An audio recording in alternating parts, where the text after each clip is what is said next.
And you explain why XRP was almost all-time highs when supply was so much larger.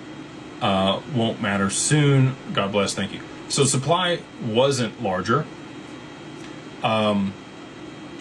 It was at all-time high. Well, so maybe you're talking about earlier this year. That was volume on ETFs. That was people buying the ETFs, getting ready to be able to launch them. That was the volume that we saw come in that pushed it to those levels. And obviously, you know, now that the ETFs have launched, they have moved to the primary purchase point is through OTC desk and dark pools. There were obviously, you know, some larger buys being put on the exchanges, and still are, in order to be able to hold price stability here.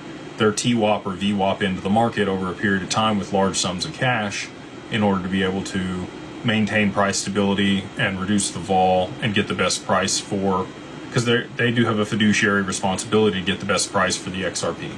If there's big spikes in volume, it will drive the price up, and there's slippage, and then they're not meeting their fiduciary duties.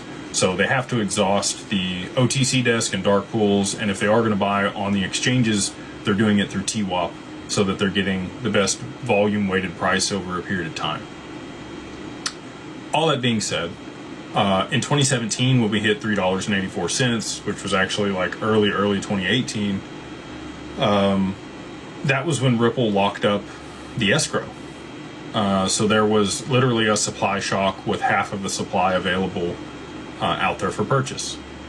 And maybe even less than that, because again, you know, some of it's locked up for different reasons. Other people are holding it. There's not a whole lot available for trade, and that's why the volume pushed the price to the levels that it did.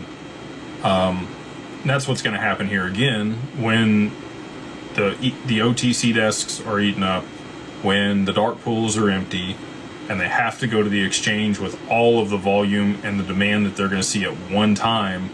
That's what's going to push price to 3 and 4 digits so that they can start using it. And then once they start using it, the volume from the transactions over the network will maintain price stability, and there'll be a price floor for the asset. Not to say it couldn't go over it and come back to the price floor a little bit.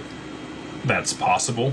But I do think that there will be a steady volume and demand for the asset depending on what markets it gets implemented in, and then that'll escalate over time as they introduce new markets or, you know, different use cases for the asset to settle it.